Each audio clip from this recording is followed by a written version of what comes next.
In this video, we're going to talk a little bit more about generic marks. So recall that a generic mark is one that identifies a product category. So rather than a specific source of wine, it would be wine. Rather than a specific kind of diapers, Pampers, or whatever, it's just the category of diapers, and you can't get a trademark for that. And the rationales are twofold. Number one, you want to ensure that competitors are able to describe their products accurately.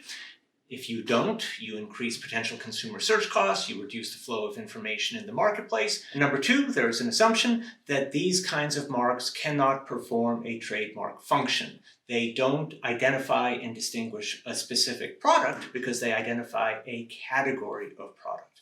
They are a poor vessel of information for a seller because it kind of already comes pre-filled. This is a product category and is not a good designator of a specific source. So with respect to marks, some marks are generic from the start. Can't get a trademark for wine, can't get a trademark for beer or for apples, assuming you're talking about wine, beer, and apples, respectively. Other marks fall prey to something known as genericide. And so it sometimes happens that you have a specific trademark. It is perfectly good as a trademark initially, but then becomes to identify a particular product category. And this is the fate that befell aspirin, cellophane, escalator, and shredded wheat. And so companies that have strong trademarks are concerned about that possibility. And sometimes you'll see marketing campaigns designed to prevent genericide.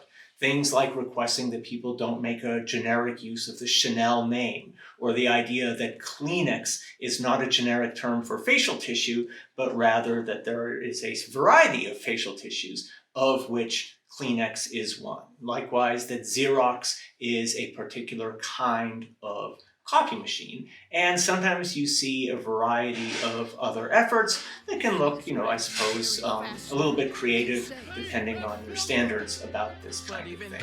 We invented this stuff, a patent lapsed 40 years ago. Now no matter who else makes it, you still wanna call it velcro. You think it's awesome for us, we're famous, but we're lawyers and it's causing us grief. Cause there are trademark laws being broken. It's all here in this short legal brief. And we know that this is confusing because Velcro brand is who we are. What if you called all Velcro? We're gonna lose our circle line. This is called hook and loop. This part's a hook, this part's a loop. You call it Velcro, but we're begging you. This is f***ing hook and loop. We know this seems ridiculous. This is a first world situation. Do these efforts matter? Well, at the end of the day, what matters is public perception, not the intentions of producers, but, perhaps the persuasion of third parties can be helpful. And so you do see litigation from time to time claiming that a mark has fallen prey to genericide. In recent years, there was an effort in this regard made with respect to Google in claiming that because many people use the name of the search engine Google as a verb, let me Google that for you, that somehow makes the Google mark generic for internet search. And the court rejected this claim, saying, look, even if Google is a generic term for the act of search, that does not make it generic for an actual search engine used to perform search.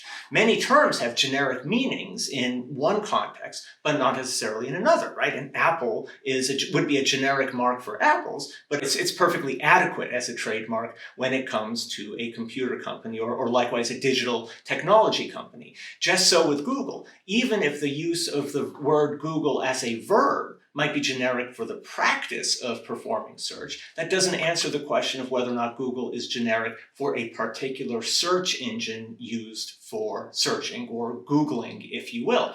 And in the court's opinion, it's not even necessarily the case that the verb usage is necessarily an indicia of becoming a generic mark. After all, when somebody says, let me Google that for you, maybe what they mean is, let me engage in a search using the Google search engine and not necessarily the generic practice of searching. Once a mark falls prey to genericide, it could conceivably come the case for trademark status to be restored if public perception changes. Now, understandably, that's going to be a rare circumstance, but it happens. And so in 1896, the Supreme Court held Singer was generic for sewing machines. The company continued using the mark, and then by 1953, another case reached the conclusion that the mark had reclaimed its meaning. The term no longer had a generic meaning in the marketplace. Now, when is a mark generic? So the standard is the primary significance test. What matters is the primary significance of the mark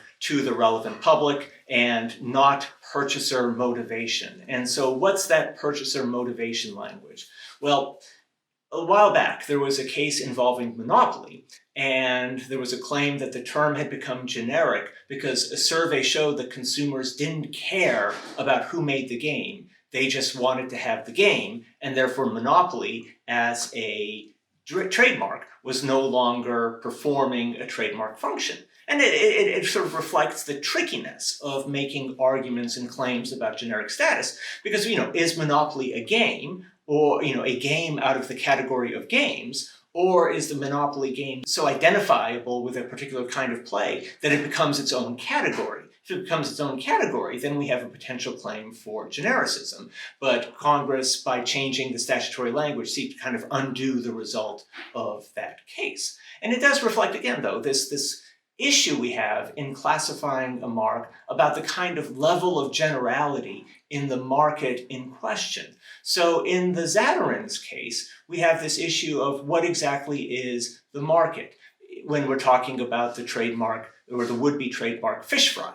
Now, is the relevant market coatings for frying? If that's the case, then it's a lot easier to say that fish fry is descriptive. This is a coating for frying seafood specifically, out of the market category of coatings for fryings. But if we define the market category as coatings for frying seafood, then it looks an awful lot more generic than would otherwise be the case. Now, in the actual Zatarain's litigation, of course, we have a mark that's classified as being descriptive. Another interesting issue that can come up with generic marks is regional status. One can imagine a situation in which a mark is generic in one part of the country, but not necessarily the other. And, for soft drink designations, there, of course, is a tendency in parts of the country to refer to a soft drink, or what those of us who grew up on the East Coast refer to as a soda, and other parts of the country, say in the Midwest, tend to call a pop. In the southern part of the country, oftentimes soft drinks are referred to as Cokes, notwithstanding the existence of the Coca-Cola trademark. And so regional designations, it kind of depends on the stakes. Under common law trademark protection, something that will be discussed in later lectures, a mark can be protected in one part of the country while being generic in another. For trademark registration, a mark should not be generic anywhere. And so in the next lecture, we're going to talk a little bit more about the difficulties in adjudicating whether a mark is generic or not. Thanks very much.